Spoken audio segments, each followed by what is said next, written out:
السلام علیکم.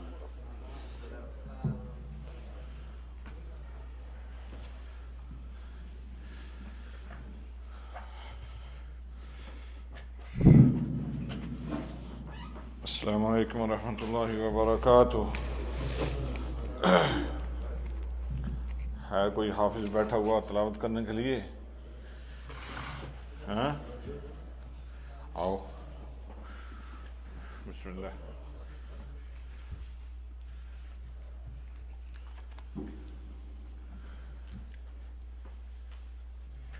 السلام علیکم ورحمۃ اللہ وبرکاتہ.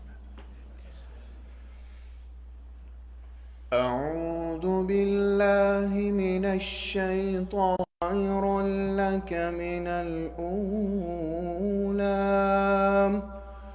ولسوف يعطيك ربك فترضى ألم يجدك يتيما وجدك ضالا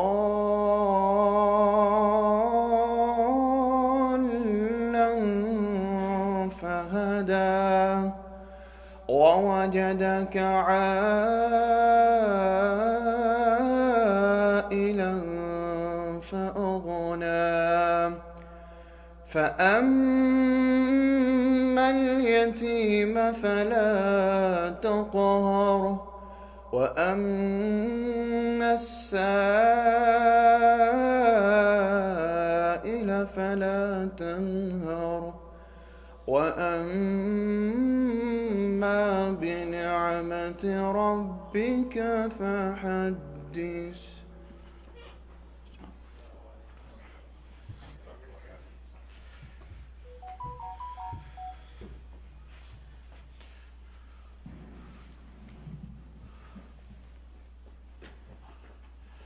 ماشاء اللہ بڑی بہترین آواز میں تلاوت قرآن پاک کر رہے تھے. اب ان کے نام کا تو مجھے پتہ نہیں ہے. محمد رضوان، حافظ محمد رضوان، ماشاء اللہ. اللہ تعالیٰ ان کے علم اور عمل میں برکت عطا کرے.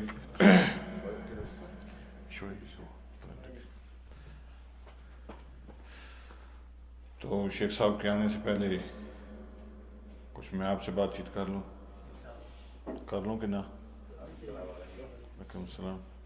کیا کہتے ہیں آپ جناب؟ کر لوں؟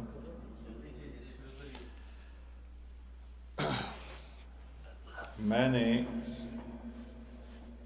ایک کتاب کے اندر واقعہ پڑھا.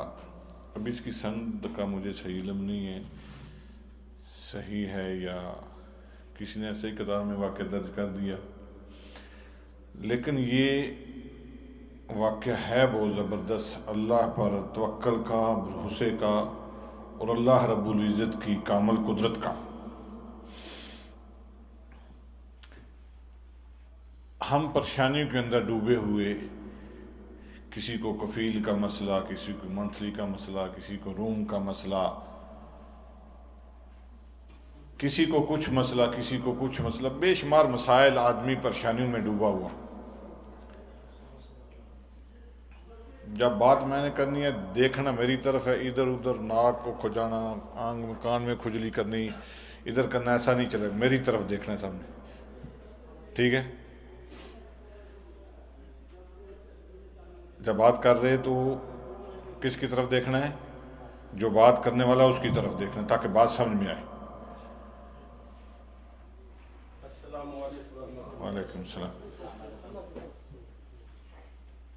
کسی کو کچھ مسئلہ، کسی کو کچھ مسئلہ، یعنی زندگی پریشانیوں کے مجموعے کا نام.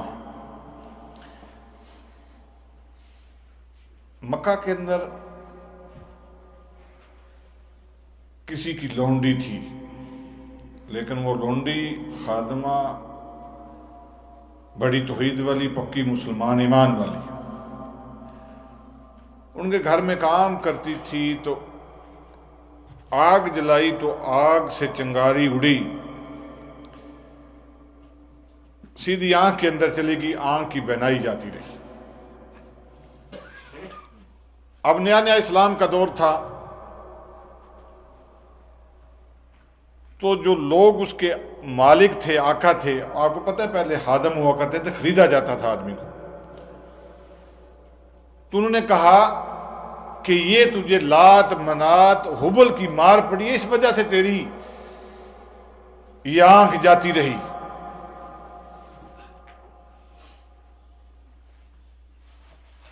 بات سمجھ میں آ رہی نا؟ اس کی آنکھ کی بینائی جاتی رہی تو اس نے اسلام قبول کر لیا تھا. تو جو مشرک اس کے آقا تھے انہوں نے کہا کہ یہ اس وجہ سے تیری آنکھ چلی گئی کہ تو نے لات منات عزا یہ حبل وغیرہ جو ان کو نہیں مانتی، انہوں نے بدوا دی تجھے یا انہوں نے تیری آنکھ ضائع کر دی. 2 4 دن 5 دن وہ باتیں سنتی رہی، کوئی بات نہیں. آج بھی اگر کسی مومن مسلمان ایمان والے بندے کے اوپر کوئی مصیبت یا پریشانی آ جائے نا تو لوگ کہنا یہ شروع ہو جاتے اس کی داڑھی نہ دیکھو یہ بڑے کالے کرتوتوں والا ہے. خاص کر جو ایمان سے خالی ہے، وہ شراب پیتا رہے، کوئی الٹے سیدھے کام کرتا رہے، اس کو کچھ نہیں کہیں گے. لیکن ایمان والا مومن بندہ اگر اس سے کچھ غلطی ہو جائے یا اس کے اوپر کوئی آزمائش آ جائے تو لوگ سارے باتیں کرنے شروع ہو جاتے ہیں. اسی طرح اس کے اوپر یہ بات کی تو اس نے یہ بڑا بہترین کمال کا جملہ کہا. شیخ صاحب میں بھی رستے میں یہ بات ہو رہی تھی ان کے ساتھ بھی، اس خادمہ نے بڑے کمال کا یہ جملہ کہا. اس نے کہا ربی قادر ان یرد بصری، کہ میرا رب اس بات پر قادر ہے تمہارے لات منات عزا یا حبل جن کا نام لے رہے ہو نا، یہ نہیں، رب میرا اس بات پر قادر ہے کہ وہ میری آنکھ کی بینائی کو واپس لوٹا دے. سبحان اللہ. کہتے ہیں کہ جب صبح وہ اٹھی، خادمہ سو کر اٹھی تو اس کی آنکھ بالکل صحیح تھی. آج کیا ہمارا توکل اللہ رب العزت پر اس طرح کہا ہے کہ کوئی پریشانی میں ہم اپنے رب کی طرف بھی کبھی رجوع کر لیں کہ یا اللہ یہ میری پریشانی دور کر دے، مجھے یہ مشکل ہے، یہ پریشانی ہے، یہ میرا مسئلہ، یا اللہ رات کی تنہائی میں، رات کی تاریکی میں، تنہائی میں اللہ رب العزت کے سامنے ہاتھ اٹھا دے.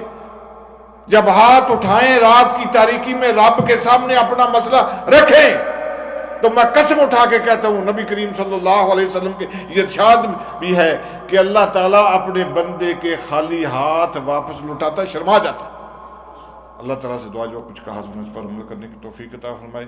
اب شیخ صاحب موجود ہیں، انشاءاللہ وہ آپ سے گفتگو فرمائیں. السلام علیکم.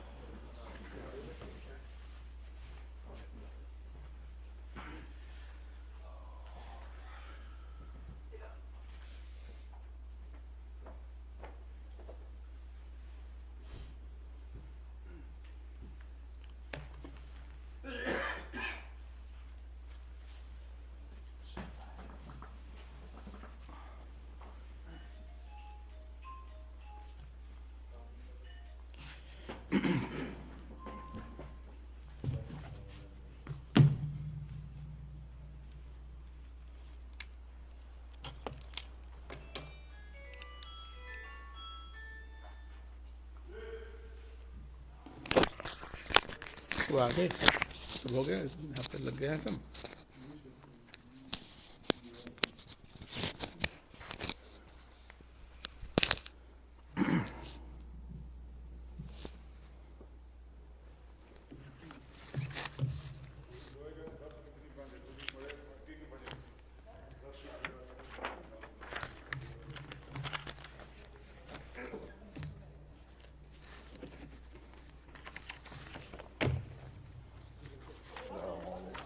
السلام ورحمۃ اللہ، اہلا وسہلا، کیف حالکم طیبین؟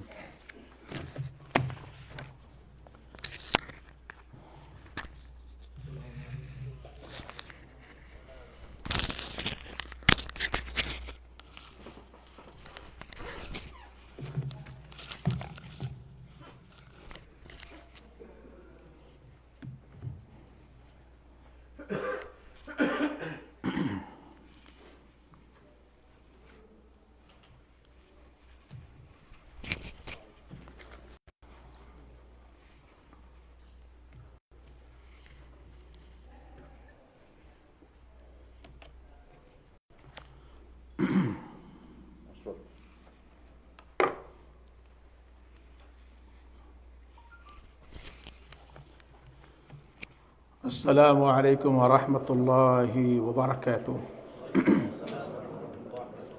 الحمد لله نحمده ونستعينه ونستغفره ونؤمن به ونتوكل عليه ونعوذ بالله من شرور أنفسنا ومن سيئات أعمالنا من يهده الله فلا مضل له ومن يضلل فلا هادي له وأشهد أن لا إله إلا الله وأشهد أن محمدًا عبده ورسوله أرسله بالحق بشيرا ونذيرا أما بعد فإن خير الحديث كتاب الله وخير الهدي هدي محمد صلى الله عليه وسلم وشر الأمور محدثاتها وكل محدثة بدعة وكل بدعة ضلالة وكل ضلالة في النار.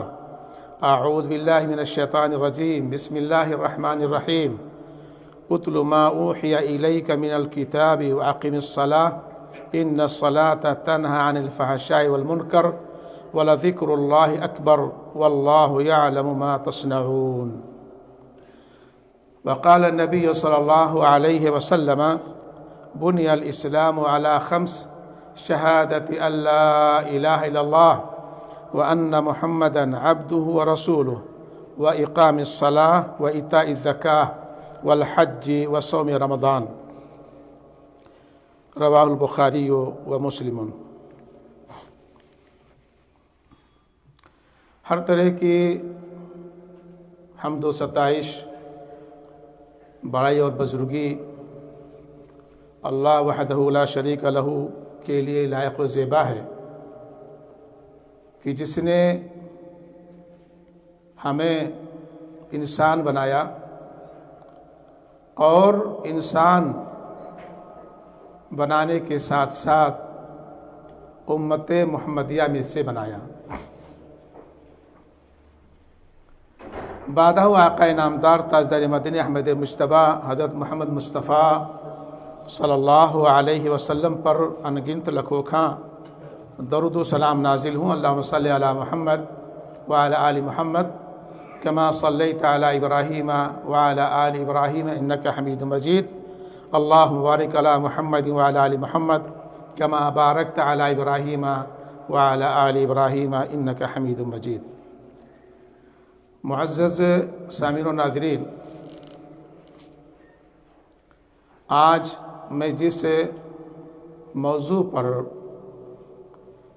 گفتگو کرنا چاہتا ہوں یا کرنے کا ارادہ ہے وہ ہے نماز کی اہمیت اور اس کا مسنون طریقہ.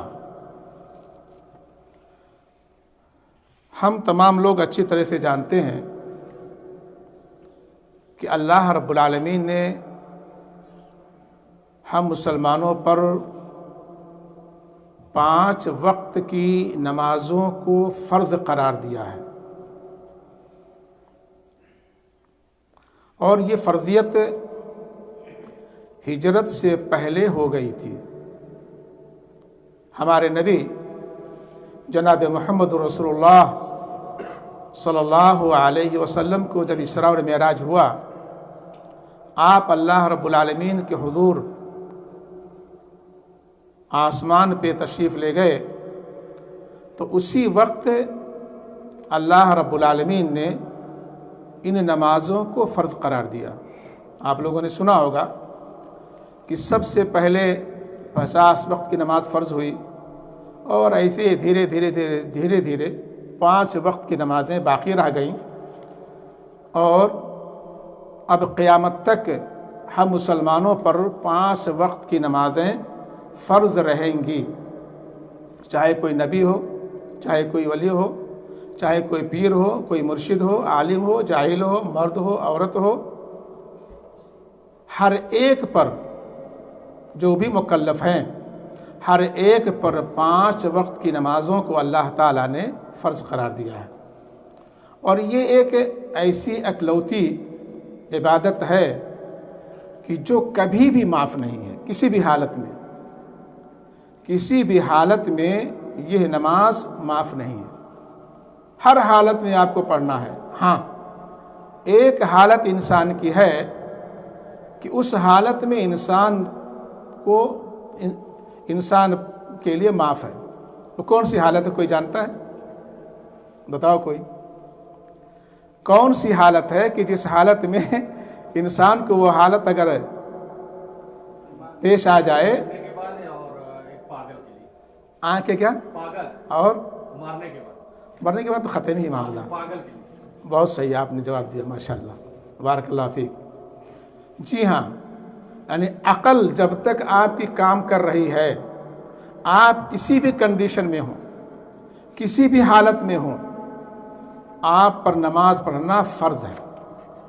ہاں اگر عقل نہیں کام کرتی ہے، کوئی مجنون ہو جائے، پاگل ہو جائے، وہ سمجھ ہی نہیں پا رہا ہے کہ دنیا میں کیا کچھ ہو رہا ہے، سامنے کیا کچھ ہے، تو پھر جب تک اس کی یہ حالت ہوگی نماز اس سے معاف ہے.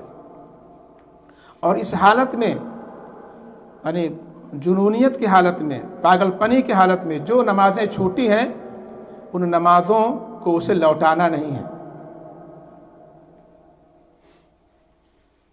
تو یہی ایک حالت ہے کہ جس حالت میں نماز معاف ہے. باقی کوئی ایسی حالت نہیں ہے کہ جس حالت میں نماز ہم سے معاف ہو. حتیٰ کہ آپ میدان جنگ میں ہیں، میدان جنگ میں ہیں، دشمن سے آپ برسر پیکار ہیں، وہاں بھی نماز نہیں معاف ہے. آپ آئی سی یو میں ہیں، مشینیں وغیرہ آپ کو لگی ہوئی ہے، لیکن سانس آپ کی چل رہی ہے اور آپ جان پا رہے ہیں کہ یہ سامنے کون ہے کون نہیں ہے، عقل آپ کی کام کر رہی ہے، تو وہاں بھی آپ کو نماز پڑھنی ہے. اگر دائمی بیماری آپ کو کوئی ہے کہ آپ ہمیشہ ناپاک ہی رہتے ہیں، مثال کے طور پر کوئی سلسل بول کی بیماری میں مبتلا ہے، پیشاب کے قطرات ہمیشہ اس سے نکلتے رہتے ہیں، یا عورتوں کا معاملہ ہے، لیکوریا کی ان کو شکایت ہے، ہمیشہ شرمگاہ سے پانی نکلتا رہتا ہے، استحاضہ کی شکایت ہے. اسی طرح سے کسی کو مہیسی بواسیر ہے کہ ہمیشہ کچھ نہ کچھ نکلتا رہتا ہے، اس پر بھی نماز پڑھنا فرض ہے، معاف نہیں ہے. ہاں اس کا مسئلہ الگ ہے، وہ کیسے پڑھے گا. اس طرح کا آدمی جو دائمی ناپاکی میں مبتلا ہو، وہ اس آدمی کے لیے حکم یہ ہے، یا اس مریض کے لیے حکم یہ ہے کہ وہ ہر نماز کے لیے نیا وضو کرے گا، ہر فرض نماز کے لیے نیا وضو کرے گا. مثلا کوئی سلسل بول کی بیماری میں مبتلا ہے، پیشاب کے قطرات ہمیشہ نکلتے رہتے ہیں، دوا علاج کروا رہا ہے لیکن فائدہ نہیں ہو رہا ہے، وغیرہ وغیرہ. تو ایسی صورت میں اس کے لیے حکم یہ ہے کہ جب ظہر کی نماز کا وقت ہے، ظہر کی نماز کا جب وقت ہوگا، وقت سے پہلے نہیں، جب ظہر کی نماز کا وقت ہوگا تو اب اس کو چاہیے کہ وہ اپنے شرمگاہ کو صاف کرے، جو بھی لگا ہوا ہے اس کو صاف کرے. اگر کپڑے پر کوئی گندگی نظر آ رہی ہے، نکلنے والی نظر آ رہی ہے، تو اس کی وہ صفائی کر دے پانی لگا کر کے. اگر نظر نہیں آ رہی ہے تو اس پر چھینٹے مار دے، اور اس کے بعد آئے ظہر کی نماز پڑھے، سنتیں وغیرہ پڑھے، ظہر کی فرض نماز پڑھے اور سنتیں وغیرہ نفل وغیرہ جتنا چاہے پڑھے. جب عصر کا وقت ہوگا تو اب اس وضو سے، گرچہ اس کا وضو نہیں ٹوٹا تھا، کوئی ایسی ظاہری کوئی چیز نہیں ہوئی تھی جس سے وضو ٹوٹ جائے، تو ایسی صورت میں اب وہ عصر کے وقت اس وضو سے نماز نہیں پڑھ سکتا ہے. پھر اس کو دوبارہ وہی کام کرنا پڑے گا جو ظہر کے وقت میں اس نے کیا تھا. میں اس لیے اس کو کھول کر کے بیان کر رہا ہوں کہ ہمارے بہت سارے بھائی ایسے ہیں جو ماشاءاللہ ہم اور آپ دیکھتے ہیں کہ وہ بہت پکے سچے نمازی تھے، لیکن اس طرح کی بیماری میں وہ مبتلا ہو گئے، مہیسی کی بیماری ان کو لاحق ہو گئی، ہر دم کچھ نہ کچھ نکلتا رہتا ہے، پیشاب کے قطرات یا دھات وغیرہ اس سے نکلتے رہتے ہیں، وہ چاہتے ہیں کہ ہم نماز پڑھیں، نماز کبھی نہ ہماری چھوٹے چونکہ فرض ہے، لیکن اب سمجھ میں نہیں آتا ہے کہ کیسے پڑھوں، میں تو ہمیشہ ناپاک رہتا ہوں، کہتے ہیں کہ میں تو ہمیشہ ناپاک رہتا ہوں، میں کیسے پڑھوں؟ تو ان کے لیے یہ حکم ہے کہ وہ اس طرح سے کریں کہ ہر نماز کے لیے جب اس کا وقت ہو جائے تو وہ وضو کریں اور اس کے بعد وہ نماز کی ادائیگی کریں، پھر دوسری نماز کا جب ٹائم ہو تو پھر وضو کریں اور وہ نماز کو ادا کریں، یہ ان کے لیے ہے۔ معلوم یہ ہوا کہ نماز کسی بھی حالت میں معاف نہیں ہے۔ آپ آئی سی یو میں ہیں، عقل آپ کی کام کر رہی ہے، تو جس حد تک پاکی آپ حاصل کر سکتے ہیں پاکی حاصل کریں۔ اگر آپ ناپاک رہتے ہیں اسی حالت میں آپ تیمم اور مسح بھی نہیں کر سکتے، تیمم اور وضو نہیں کر سکتے، بڑی چھوٹی کوئی بھی ناپاکی آپ کو لگی ہوئی ہے، تو ایسی صورت میں آپ ہل بھی نہیں سکتے، مشینیں وغیرہ پائپ وغیرہ لگے ہوئے ہیں لیکن عقل آپ کے ٹھکانے ہے، تو ایسی صورت میں آپ اشارے سے نماز پڑھیں۔ اگر اشارہ بھی نہیں کر سکتے تو دل میں نیت کریں کہ میں فلاں وقت کی نماز پڑھ رہا ہوں۔ نماز کسی بھی حالت میں معاف نہیں، یہی ایک اکلوتی عبادت ہے جو کبھی بھی معاف نہیں ہے، اور اسی عبادت میں آج ہم مسلمان پیچھے ہیں۔ اللہ تعالی ہم سب کو اپنی اصلاح کی توفیق عطا فرمائے۔ معزز سامعین و ناظرین، حمد و صلات کے بعد ہم نے سورہ العنکبوت آیت نمبر 45 کی تلاوت کی ہے، پڑھی ہے، جس میں اللہ رب العالمین ارشاد فرماتا ہے کہ اتل ما اوحی الیک من الکتاب واقم الصلاۃ ان الصلاۃ تنہی عن الفحشاء والمنکر ولذکر اللہ اکبر واللہ یعلم ما تصنعون۔ اللہ تعالیٰ فرماتا ہے کہ تلاوت کرو، پڑھو اس چیز کو جو تمہاری طرف وحی کی جاتی ہے، یعنی قرآن مجید۔ اتل ما اوحی، اتل ما اوحی، تم تلاوت کرو، تم پڑھو ما اوحی الیک من الکتاب، قرآن مجید سے جو تمہاری طرف وحی کی جاتی ہے اس کو تم پڑھو، واقم الصلاۃ، اور نماز قائم کرو، ان الصلاۃ تنہی عن الفحشاء والمنکر، نماز قائم کرو گے تو فائدہ کیا ہوگا؟ اللہ نے اس آیت میں فرمایا کہ ان الصلاۃ تنہی عن الفحشاء والمنکر، کہ یقیناً یہ نماز فحش اور منکر کاموں سے روکتی ہے، بریک لگ جائے گی۔ اگر آپ صحیح معنوں میں نماز آپ پڑھیں گے تو منکر اور فحش کام سے آپ بچ جائیں گے۔ وَلَذِكْرُ اللَّهِ اکبر، اور اللہ تعالیٰ کا ذکر، وَلَذِكْرُ اللَّهِ اکبر، اور اللہ تعالیٰ کا ذکر کرو جو اکبر ہے، جو بہت بڑا ہے، یعنی وَلَذِكْرُ اللَّهِ اکبر، اللہ تعالیٰ اکبر کے ذکر میں اپنے آپ کو لگائے رکھو، وہ بھی آپ کو فحش اور غلط کاموں سے روکتا ہے۔ واللہ یعلم ما تصنعون، اور اللہ تعالی جو کچھ تم کرتے ہو سب کچھ جانتا ہے۔ واللہ یعلم ما تصنعون، اور اللہ تعالی جانتا ہے ما تصنعون، جو کچھ تم کرتے ہو، تمہارا کوئی بھی کام ہو اللہ تعالیٰ سے ڈھکا اور چھپا نہیں ہے۔ رات کی تاریکی میں کرو وہ بھی اللہ تعالیٰ جانتا ہے، کھلے میدان میں سر عام کرو وہ بھی اللہ تعالیٰ جانتا ہے۔ لہذا اس آیت کریمہ میں اللہ تعالیٰ نے ہمیں نماز پڑھنے کا حکم دیا ہے۔ اس سے پتہ چلتا ہے کہ ہم مسلمانوں پہ نماز کی ادائیگی فرض ہے، اور اسی طرح سے اللہ تعالیٰ نے اس آیت کریمہ میں ہمیں حکم دیا ہے قرآن مجید کی تلاوت کا. اتل ما اوحی الیک من الکتاب. اس سے پتہ چلتا ہے کہ ہمیں قرآن مجید کی تلاوت کرنی چاہیے، قرآن مجید کو پڑھنا چاہیے، اس کو سمجھنا چاہیے اور اس پر عمل کرنے کی بھرپور کوشش کرنی چاہیے. اور اسی طرح اللہ تعالیٰ نے فرمایا وَلَا ذِكْرُ اللَّهِ اکبر، یعنی اس سے پتہ چلتا ہے کہ ذکر الہی کا بھی ہمیں پتہ چلتا ہے کہ ہمیں ہمیشہ اللہ تعالیٰ کا ذکر کرتے رہنا چاہیے.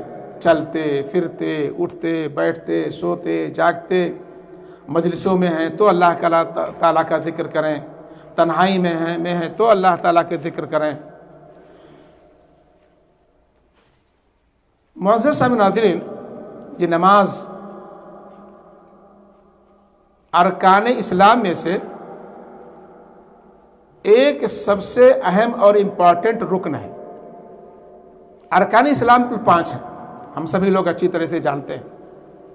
ارکان اسلام کے ارکان یعنی اسلام کی بنیادی 5 چیزیں ہیں، 5 باتیں ہیں جس کا ذکر اللہ کے رسول صلی اللہ علیہ وسلم نے اس حدیث پاک میں کیا ہے، جسے میں نے قرآن کی تلاوت کے بعد پڑھی تھی. اللہ کے نبی نے فرمایا بنی الاسلام علی 5، اسلام کی بنیاد 5 چیزوں پر ہے. کیا ہے وہ؟ شہادت اللہ الہ الا اللہ، اس بات کی گواہی دینا کہ اللہ کے سوا کوئی معبود برحق نہیں. اگر کوئی ترجمہ اس کا یوں کرے کہ اللہ کے سوا کوئی معبود نہیں تو یہ ترجمہ صحیح نہیں ہے، اور اکثر لوگ یہی ترجمہ کرتے ہیں. کہتے ہیں لا الہ الا اللہ کا مطلب ہے کہ اللہ کے سوا کوئی معبود نہیں. حالانکہ ہم اور آپ دن و رات مشاہدہ کرتے ہیں کہ بہت سارے معبودان ہیں. گنیش جی بھی معبود ہیں، رام جی بھی معبود ہیں، ہنومان جی کی بھی پوجا ہو رہی ہے، عیسیٰ اور ان کی ماں کی بھی پوجا عیسائی لوگ کرتے ہیں، وغیرہ وغیرہ. سینکڑوں کروڑوں انگنت معبود دنیا میں پائے جاتے ہیں. تو پھر کیسے آپ کہہ رہے ہیں کہ کوئی معبود نہیں ہے سوائے اللہ کے؟ ہم لوگ دیکھ رہے ہیں بہت سارے معبود ہیں، لہذا یہ ترجمہ صحیح نہیں ہے. ترجمہ صحیح کیا ہے؟ لا معبود بحق الا اللہ. سچا معبود اگر کوئی ہے تو صرف اور صرف اللہ ہے. یعنی اللہ کے علاوہ جتنے بھی معبودان ہیں سب باطل ہیں، سب باطل ہیں، سب جھوٹے ہیں، یہ سب معبود ہو ہی نہیں سکتے. تو اس کا ترجمہ ہوا کہ اللہ الہ الا اللہ، نہیں ہے کوئی معبود برحق سوائے اللہ کے. سچا معبود صرف اللہ ہے، اللہ ہی کی عبادت کی جائے گی، اسی کی پوجا پاٹ کی جائے گی، اس کے علاوہ کسی کی بھی پوجا پاٹ نہیں کی جا سکتی ہے. وَأَنَّ مُحَمَّدًا عَبْدُهُ وَرَسُولُهُ، اور اس بات کی گواہی دینا کہ محمد صلی اللہ علیہ وسلم اس کے بندے اور رسول ہیں. محمد صلی اللہ علیہ وسلم اس کے بندے اور رسول ہیں. ہم اللہ تعالیٰ کی عبادت جب کریں گے تو اپنے دماغ سے نہیں کر سکتے، دیکھا نہیں کر سکتے، یا حضرت عیسیٰ علیہ السلام کی شریعت پر چل کر کے نہیں کر سکتے. موسیٰ اور دیگر جو انبیاء کرام ہیں ان کے طریقے کے مطابق ہم اللہ تعالیٰ کی عبادت نہیں کر سکتے. ہمیں اگر عبادت کرنی ہے اور کرنی ہی پڑے گی، وہ نبی کریم صلی اللہ علیہ وسلم کے طریقے کے مطابق ہونا چاہیے. نبی صلی اللہ علیہ وسلم چونکہ اللہ کے رسول ہیں، سندیشتا ہیں، انتم رشی منی ہیں، آپ آخری پیغمبر ہیں. اب آپ کے بعد قیامت تک کوئی دوسرا نبی اور رسول دنیا میں آنے والا نہیں ہے.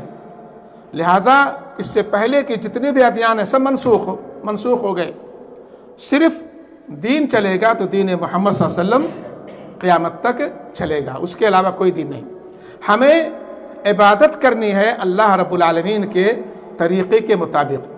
نبی صلی اللہ علیہ وسلم نے کیسے نماز پڑھی، کیسے رکوع کیا، کیسے سجدے کیے، کیسے قیام کیے، قعود کیے، وغیرہ وغیرہ، کیسے وضو کرتے تھے، ساری چیزیں ہمیں نبی صلی اللہ علیہ وسلم میں دیکھنا ہے.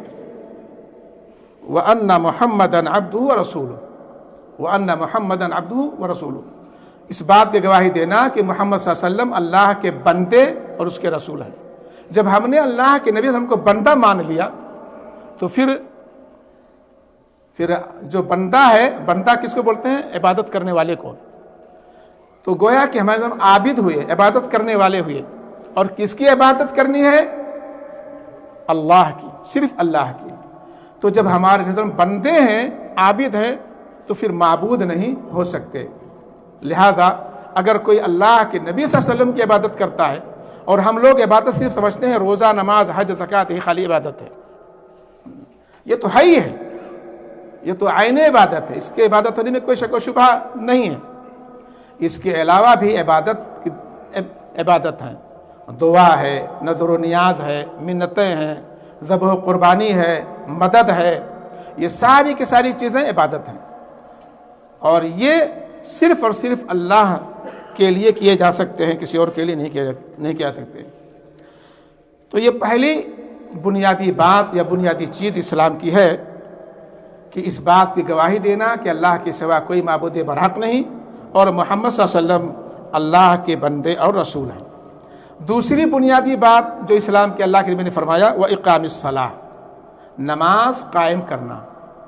نماز قائم کرنا، نماز کے جو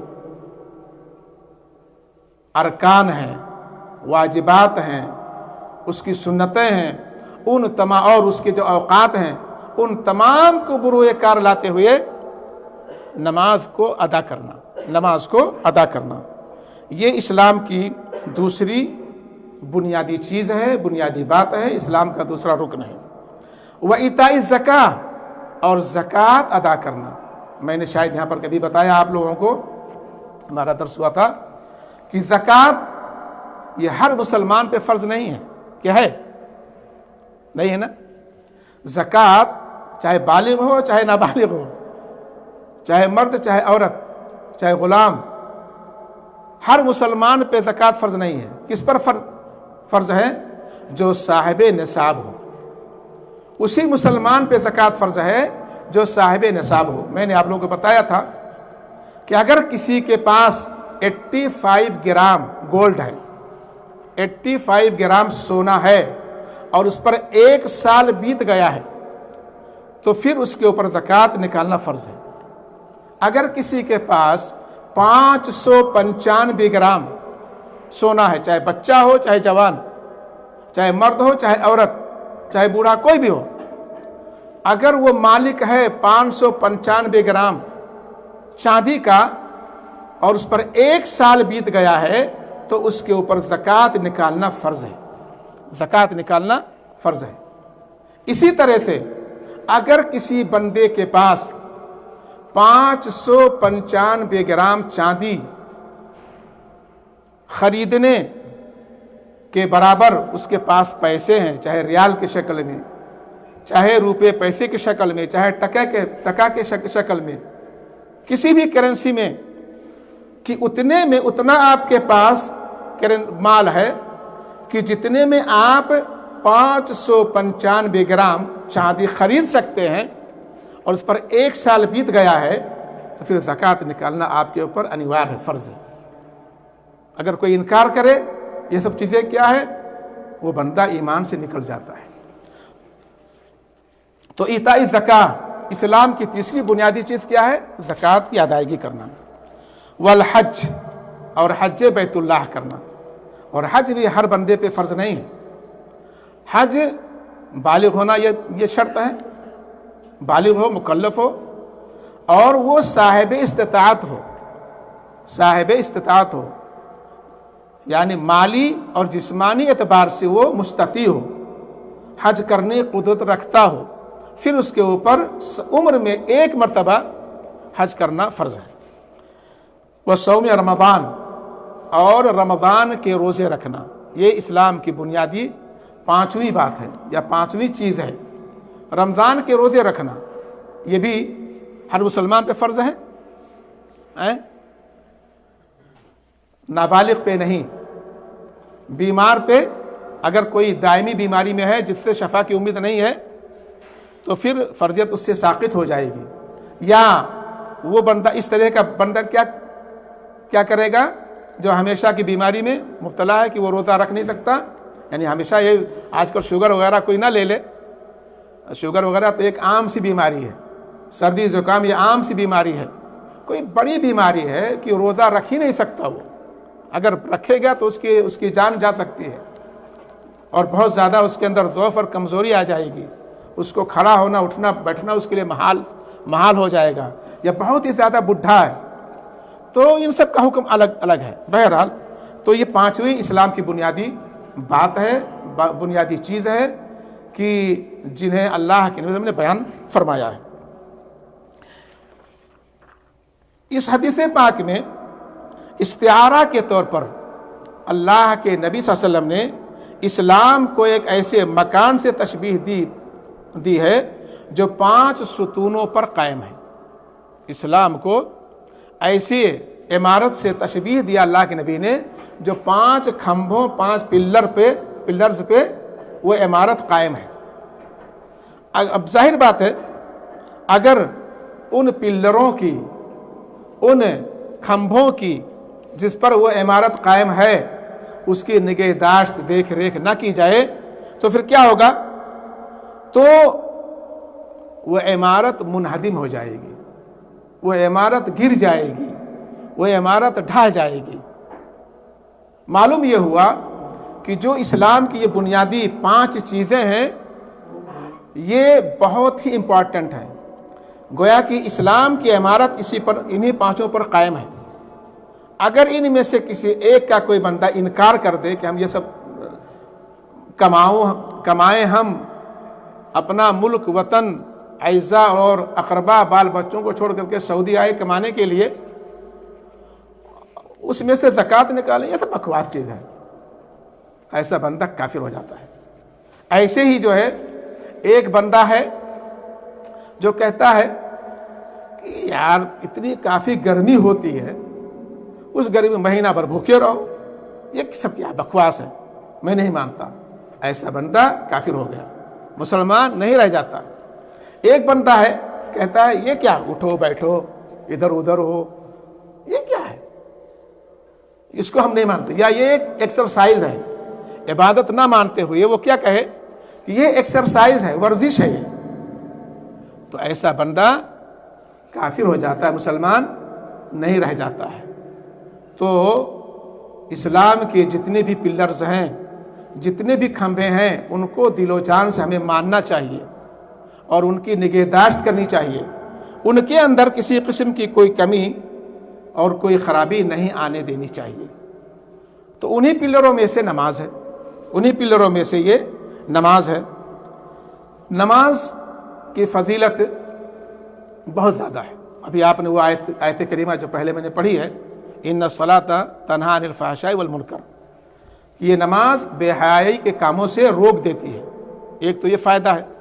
دوسرا فائدہ یہ ہے کہ نماز کی وجہ سے اللہ تعالیٰ انسان ہونے کے ناطے آپ سے ہونے والے جو چھوٹے چھوٹے گناہ ہیں ان گناہوں کو مٹا دیتا ہے، ان گناہوں کو اللہ تعالیٰ ختم کر دیتا ہے، جیسا کہ اللہ تعالیٰ نے ارشاد فرمایا ہے ان الحسنات یذہبن السیئات، یعنی نیکیاں گناہوں کو دور کر دیتی ہیں، نیکیاں گناہوں کو، ظاہر بات نماز نیکی کی نہیں ہے، نماز نیکی ہے۔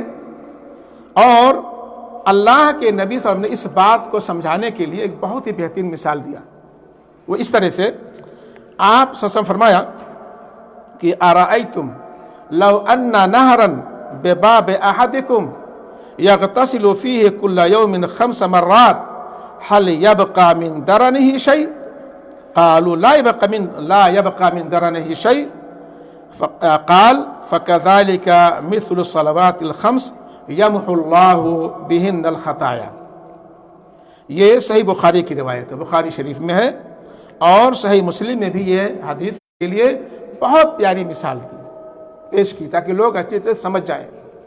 آپ نے کہا اے میرے صحابہ یہ بتاؤ کہ تم میں سے کسی کے دروازے پر، یہ دروازے کے سامنے ایک نہر بہتی ہو اور وہ اس نہر کے اندر غبار پڑیں گے، گھر سے نکلا کہ فوراً غسل کیا اور 5 مرتبہ کر رہا ہے، تو پھر اس کے جسم پر کوئی میل کچیل باقی نہیں رہے گا۔ صحابہ نے جواب دیا، ہمارے نبی جناب محمد رسول اللہ صلی اللہ علیہ وسلم نے کیا فرمایا؟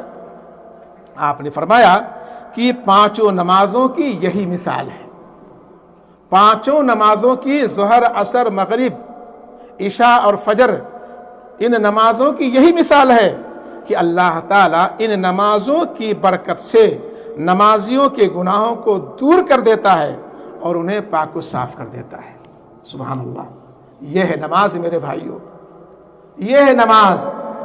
ہم لوگ اسی سے سب سے زیادہ غافل ہیں۔ ہمارے کتنے مسلمان بھائی نوجوان وہی مسجدوں میں آپ کو نظر آتے ہیں جو بالکل آخری عمر کے آخری سٹیج میں ہوتے ہیں، ہے کہ نہیں؟ عام طور سے گاؤں وغیرہ میں آپ دیکھیں بڈھے نوجوان شاید ہی کہیں پہ آپ کو نظر آ جائے 4 6 10، ورنہ اکثر بڈھے لوگ ہوتے ہیں 60 65 سال والے۔ تو میرے بھائیوں، یہ نماز کی اہمیت ہے اور اس کی فضیلت ہے۔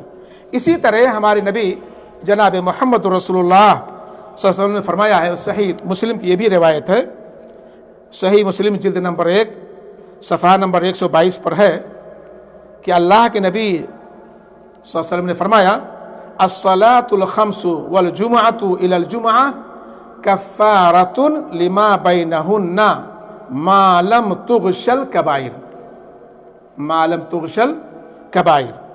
اللہ کے نبی نے فرمایا پانچوں نمازیں اور جمعہ سے جمعہ تک ان گناہوں کا کفارہ ہیں، ان گناہوں کو مٹانے والی ہیں جو ان کے درمیان میں کسی شخص سے سرزد ہوں۔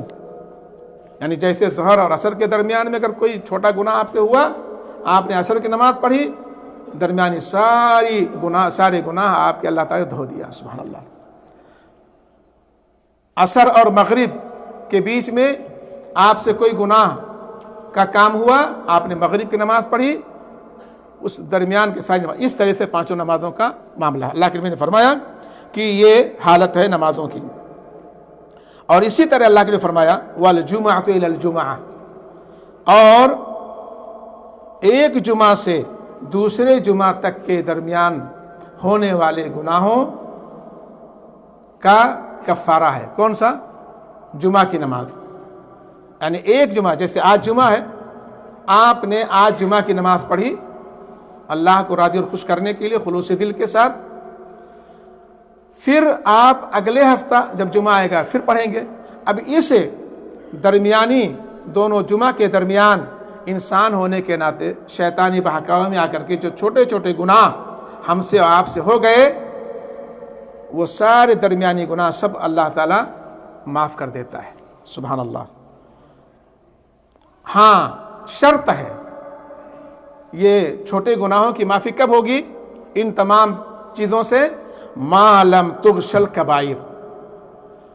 ہاں، شرط یہ ہے کہ وہ کوئی کبیرہ گناہ نہ کرے، کوئی کبیرہ گناہ نہ کرے۔ کبیرہ گناہ سے اگر بچا ہے تو یہ ساری عبادتیں اپنے درمیانی تمام گناہوں کو معاف کر دیتی ہیں یا ان کو مٹا دیتی ہیں۔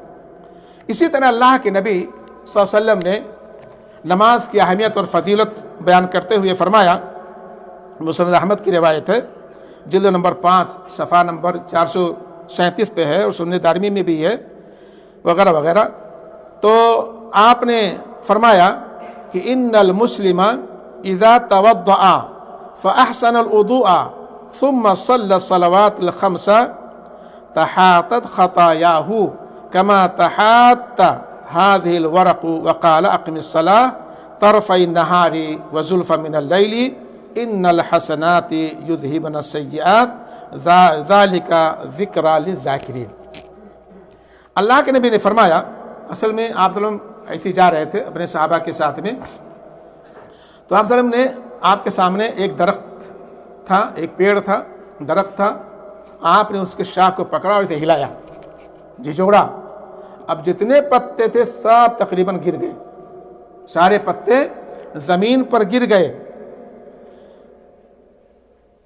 تو اللہ کے نبی نے فرمایا کہ بالکل ایسے ہی جیسے اس درخت کے پتے درخت سے نیچے گر گئے ہیں، ایسے ہی مسلمان جب اچھا وضو کرے، اچھا وضو کب ہوگا؟ جب وضو کے جو شرائط ہیں، جو اس کے ارکان، واجبات وغیرہ سنتیں ہیں، سب کو بروئے کار لاتے ہوئے آپ وضو کریں، تو پھر اللہ تعالیٰ آپ کے گناہوں کو مٹائے گا۔ دیکھیں اللہ کے نبی نے فرمایا کہ مسلمان جب اچھا وضو کر کے 5 نمازیں پڑھتا ہے تو اس کے سارے گناہ اس طرح جھڑ جاتے ہیں جس طرح اس درخت کے پتے جھڑتے ہیں۔ سبحان اللہ۔ اللہ تعالیٰ نے فرمایا قرآن مجید میں، اللہ کے نبی صلی اللہ علیہ وسلم نے یہ بات کہہ کر کے قرآن آیت سے استدلال کیا۔ آپ نے اس کو پڑھا، کہا کہ اقم الصلاۃ طرفی النہار وزلفا من اللیل ان الحسنات یذہبن السیئات ذالک ذکری للذاکرین، کہ اللہ تعالیٰ نے فرمایا کہ دن کے دونوں کناروں میں اور رات کے کچھ حصے میں نماز پڑھ لیا کرو، کیونکہ نیکیاں برائیوں کو دور کر دیتی ہیں۔ یہ نصیحت قبول کرنے والوں کے لیے نصیحت ہے۔ تو یہ حدیث ہمیں بتاتی ہے کہ یہ نماز ہمارے گناہوں کے لیے کیا ہے؟ کفارہ ہے۔ اسی طرح سے اللہ کے نبی صلی اللہ علیہ وسلم نے ارشاد فرمایا کہ بروز قیامت سب سے پہلا اعمال میں سب سے پہلے جس کے بارے میں سوال ہوگا، پوچھ تاچھ ہوگی، وہ کیا ہوگی؟ روزہ نہیں، زکوٰۃ نہیں، حج نہیں، بلکہ نماز ہوگی۔ چنانچہ آپ نے فرمایا کہ اول ما یحاسب به العبد یوم القیامت الصلاۃ فإن صلحت صلح سائر عمله وإن فسدت فسد سائر عمله۔ اللہ کے نبی نے فرمایا، یہ معجم طبرانی الاوسط کی روایت ہے، اور اسی طرح سے تحفۃ الاحوذی وغیرہ میں یہ روایت موجود ہے کہ اللہ کے نبی صلی اللہ علیہ وسلم نے فرمایا کہ قیامت کے روز سب سے پہلے حق اللہ میں، یعنی حقوق اللہ میں سب سے پہلے نماز کا حساب لیا جائے گا، نماز کا حساب لیا جائے گا۔ اگر یہ درست نکل آئی تو تمام اعمال درست ہوں گے۔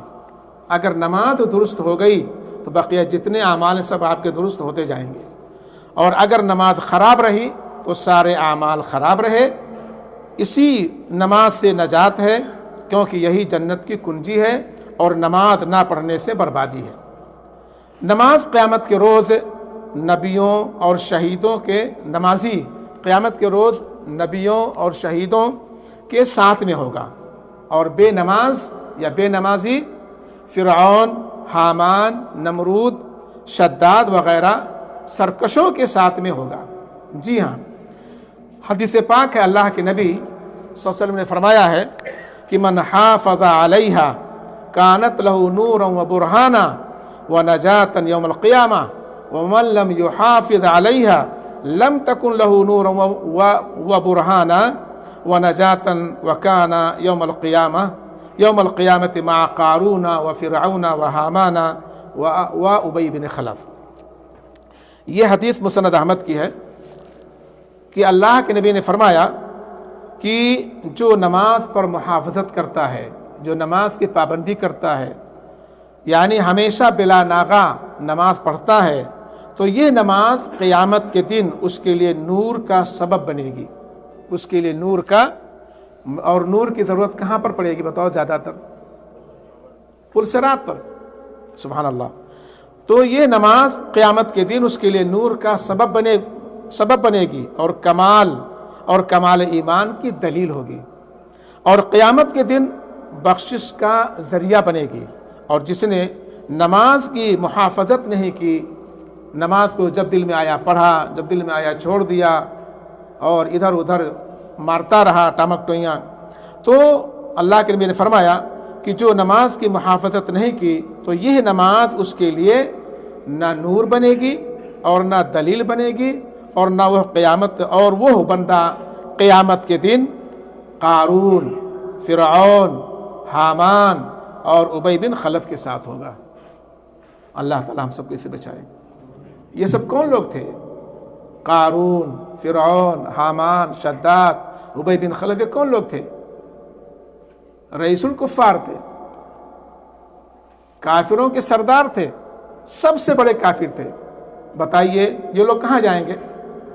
ان سب کو جنت کی ہوا بھی نہیں لگے گی، یہ سب کے سب جہنم میں جائیں گے.